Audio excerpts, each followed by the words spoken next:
श्री दुर्गा सप्तशती पंचमोध्याय। देवताओं द्वारा देवी की स्तुति। चंड मुंड के मुख से अंबिका के रूप की प्रशंसा सुनकर शुंभ का उनके पास दूत भेजना और दूत का निराश लौटना। इस उत्तर चरित्र के रुद्र ऋषि हैं, महासरस्वती देवता हैं, अनुष्टुप छंद है, भीमा शक्ति है, भ्रामरी बीज है, सूर्य तत्व है और सामदेव स्वरूप है। महासरस्वती जी की प्रसन्नता के लिए उत्तर चरित्र के पाठ में इसका विनियोग किया जाता है। जो अपने कर कमलों में घंटा, शूल, हल, शंख, मुसल, चक्र, धनुष और बाण धारण करती हैं, शरद ऋतु के शोभा संपन्न चंद्रमा के समान जिनकी मनोहर कांति है, जो तीनों लोकों की आधारभूता और शुंभ आदि दैत्यों का नाश करने वाली हैं, और गौरी के शरीर से जिनका प्राकट्य हुआ है, उन महासरस्वती देवी का मैं निरंतर भजन करता हूँ। ऋषि कहते हैं, पूर्व काल में शुंभ और निशुंभ नामक असुरों ने अपने बल के घमंड में आकर शचीपति इंद्र के हाथ से तीनों लोकों का राज्य और यज्ञ भान छीन लिए। वे ही दोनों सूर्य, चंद्रमा, कुबेर, यम और वरुण के अधिकार का भी उपयोग करने लगे। वायु और अग्नि का कार्य भी वे ही करने लगे। उन दोनों ने सब देवताओं को अपमानित, राज्य भ्रष्ट, पराजित और अधिकारहीन करके स्वर्ग से निकाल दिया। उन दोनों महान असुरों से तिरस्कृत देवताओं ने अपराजिता देवी का स्मरण किया और सोचा, जगदम्बा ने हम लोगों को वर दिया था कि आपत्ति काल में स्मरण करने पर मैं तुम्हारे सब आपत्तियों का तत्काल नाश कर दूंगी। यह विचार कर देवता गिरिराज हिमालय पर्वत पर गए और वहां भगवती विष्णु माया की स्तुति करने लगे। देवता बोले, देवी को नमस्कार है, महादेवी शिवा को सर्वदा नमस्कार है, प्रकृति एवं भद्रा को प्रणाम है। हम लोग नियम पूर्वक जगदम्बा को प्रणाम करते हैं। रुद्रा को नमस्कार है, नित्या, गौरी और धात्री को बारंबार नमस्कार है। ज्योत्स्नामयी, चंद्र रूपिणी एवं सुख स्वरूपा देवी को सतत प्रणाम है। शरणागतों का कल्याण करने वाली वृद्धि एवं सिद्धि रूपा देवी को हम बारंबार नमस्कार करते हैं। नैद्युति, राजाओं की लक्ष्मी और शर्वाणी, शिव पत्नी स्वरूपा आप जगदम्बा को बार बार नमस्कार है। दुर्गा, दुर्गपारा, सारा, सर्वकादिनी, ख्याति, कृष्णा और धूम्रा देवी को सर्वदा नमस्कार है। अत्यंत सौम्य और अत्यंत रौद्र रूपा देवी को हम नमस्कार करते हैं और हमारा बारंबार प्रणाम है। जगत की आधारभूता कृति देवी को भी बारंबार नमस्कार है। जो देवी सब प्राणियों में विष्णु माया के नाम से कही जाती हैं, उनको नमस्कार, उनको नमस्कार और उनका बारंबार नमस्कार है। जो देवी सब प्राणियों में चेतना कहलाती हैं, उनको नमस्कार। जो देवी सब प्राणियों में बुद्धि रूप से स्थित हैं, उनको भी हमारा बारंबार नमस्कार। जो देवी सब प्राणियों में निद्रा रूप से स्थित हैं, उनको भी हमारा बारंबार नमस्कार। जो देवी सब प्राणियों में शुद्धा रूप से स्थित हैं, उनको नमस्कार। जो देवी सब प्राणियों में छाया रूप से स्थित हैं, उनको भी बारंबार नमस्कार। और जो देवी प्राणियों में शक्ति रूप से स्थित हैं, उनको नमस्कार। जो देवी प्राणियों में तृष्णा रूप से स्थित हैं, उनको नमस्कार। जो देवी प्राणियों में शांति रूप से स्थित हैं, उनको नमस्कार। जो देवी सब प्राणियों में जाति रूप से स्थित हैं, उनको भी बारंबार नमस्कार। जो देवी सब प्राणियों में लज्जा रूप से स्थित हैं, उनको नमस्कार। जो देवी सब प्राणियों में शांति रूप से स्थित हैं, उनको नमस्कार। जो देवी सब प्राणियों में श्रद्धा रूप से स्थित हैं, उनको नमस्कार। जो देवी सब प्राणियों में कांति रूप से स्थित हैं, उनको भी हमारा नमस्कार। जो देवी सब प्राणियों में लक्ष्मी रूप से स्थित हैं, उनको बारंबार नमस्कार है। जो देवी प्राणियों में वृत्ति रूप से स्थित हैं, उनको नमस्कार। जो देवी सब प्राणियों में स्मृति रूप से स्थित हैं, उनको भी हमारा बारंबार नमस्कार। जो देवी सब प्राणियों में दया रूप से स्थित हैं, उनको नमस्कार। जो देवी सब प्राणियों में तुष्टि रूप से स्थित हैं, उनको नमस्कार। जो देवी सब प्राणियों में माता रूप से स्थित हैं, उनको नमस्कार। जो देवी सब प्राणियों में भांति रूप से स्थित हैं, उनको नमस्कार। जो जीवों के इंद्रिय वर्ग की अधिशास्त्री देवी एवं सब प्राणियों में व्याप्त रहने वाली उन व्याप्ति देवी को बारंबार नमस्कार। जो देवी चैतन्य रूप से इस संपूर्ण जगत को व्याप्त करके स्थित हैं, उनको नमस्कार। पूर्व काल में अपने अभीष्ट की प्राप्ति होने से देवताओं ने जिनकी स्तुति की और देवराज इंद्र ने बहुत दिनों तक जिनका सेवन किया, वह कल्याण की साधन भूता ईश्वरी हमारा कल्याण और मंगल करें और सारी आपत्तियों का नाश कर डालें। उद्दंड दैत्यों से सताए हुए हम सभी देवता जिन परमेश्वरी को इस समय नमस्कार करते हैं और जो भक्ति से विनम्र पुरुषों द्वारा स्मरण की जाने पर तत्काल ही संपूर्ण विपत्तियों का नाश कर देती हैं, वे जगदम्बा संकट दूर करें।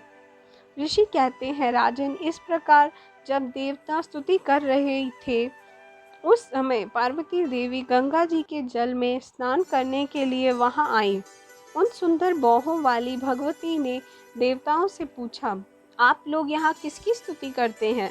तब उन्हीं के शरीर कोश से प्रकट हुई शिवा देवी बोली, शुंभ दैत्य से तिरस्कृत और युद्ध में निशुंभ से पराजित हो यहाँ एकत्रित हुए ये समस्त देवता मेरी ही स्तुति कर रहे हैं।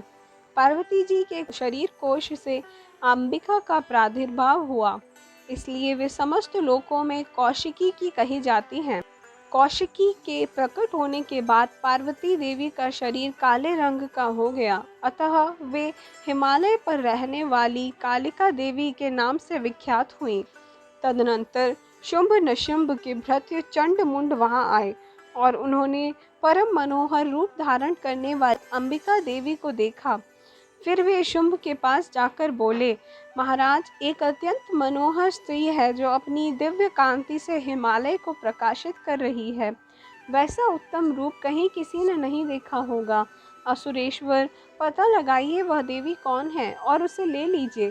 स्त्रियों में वह रत्न है और उसका अंग बहुत ही सुंदर है और वह अपने श्री अंगों की प्रभा से संपूर्ण दिशाओं में प्रकाश फैला रही है। दैत्यराज, अभी वह हिमालय पर ही मौजूद है, आप भी उसे देख सकते हैं। प्रभो, तीनों लोकों में मणि, हाथी और घोड़े आदि जितने भी रत्न हैं, वे सब इस समय आपके घर में शोभा पाते हैं।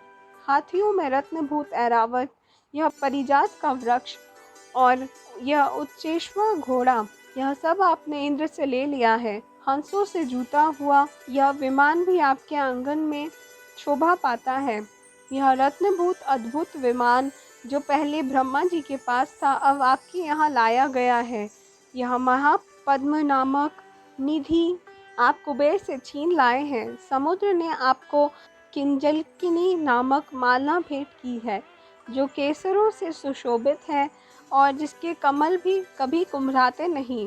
सुवर्ण की वर्षा करने वाला वरुण का छत्र भी आपके घर में शोभा पाता है और यह श्रेष्ठ रथ जो पहले प्रजापति के अधिकार में था, अब आपके पास मौजूद है।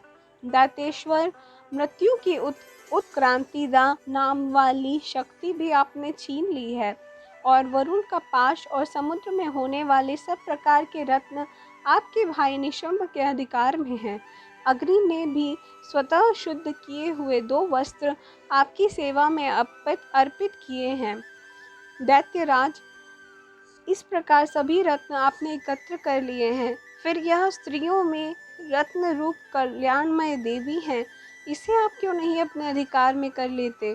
चंड मुंड का यह वचन सुनकर शुंभ ने महादैत्य सुग्रीव को दूत बनाकर देवी के पास भेजा और कहा, तुम मेरी आज्ञा से उसके सामने ये बातें कहना और ऐसा उपाय करना जिससे प्रसन्न होकर वह शीघ्र ही यहाँ आ जाए। वह दूत पर्वत के अत्यंत रमणीय प्रदेश में जहाँ देवी मौजूद थी गया और मधुर वाणी में कोमल वचन बोला। दूत बोला, देवी, दैत्यराज शुंभ इस समय तीनों लोकों के परमेश्वर हैं।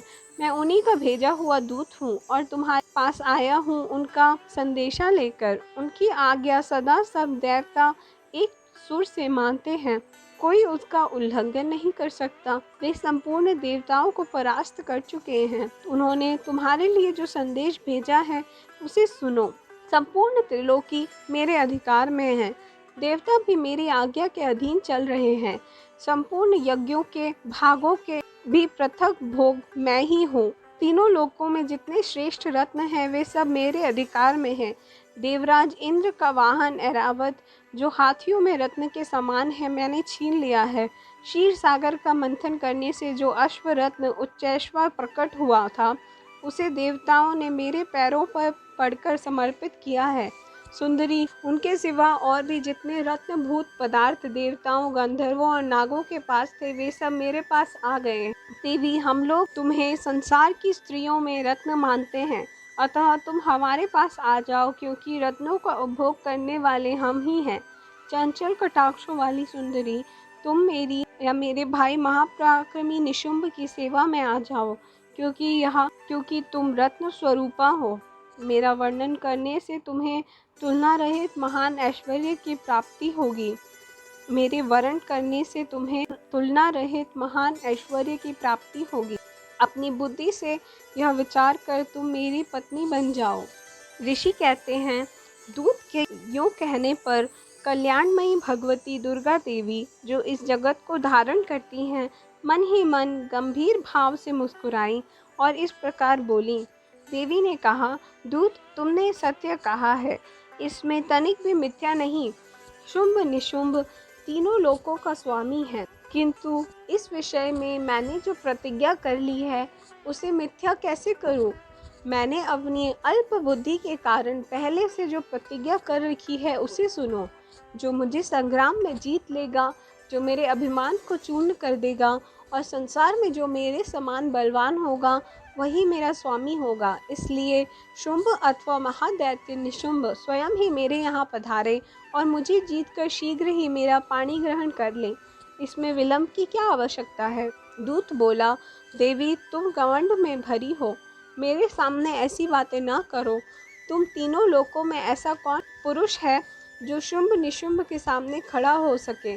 देवी, अन्य दैत्यों के सामने भी सारे देवता युद्ध में ठहर नहीं सकते, फिर तुम अकेली स्त्री होकर कैसे ठहर सकी हो? जिन शुंभ आदि दैत्यों के सामने इंद्र आदि सब देवता युद्ध में खड़े नहीं हुए, उनके सामने तुम स्त्री होकर कैसे आ जाओगी? इसलिए तुम मेरे ही कहने से शुंभ निशुंभ के पास चली आओ। ऐसा करने से तुम्हारे गौरव की रक्षा होगी, अन्यथा जब वे केश पकड़कर तुम्हें घसीटेंगे तुम्हें अपनी प्रतिष्ठा खोना पड़ेगा। देवी ने कहा, तुम्हारा कहना ठीक है, शुंभ बलवान है और निशुंभ भी बड़े पराक्रमी हैं, किंतु मैं क्या कर सकती हूँ? मैंने पहले ही बिना सोचे समझे यह प्रतिज्ञा कर ली है। अब तुम जाओ और मैंने तुमसे जो कहा है वह सब दैत्यराज से आदर पूर्वक कहना, फिर वे जो उचित जान पड़े वैसा ही करें। इस प्रकार श्री मार्कंडेय पुराण में सर्वाणिक मनवंतर की कथा के अंतर्गत देवी महात्म्य में देवी दूत संवाद नामक 5वां अध्याय पूर्ण हुआ। धन्यवाद।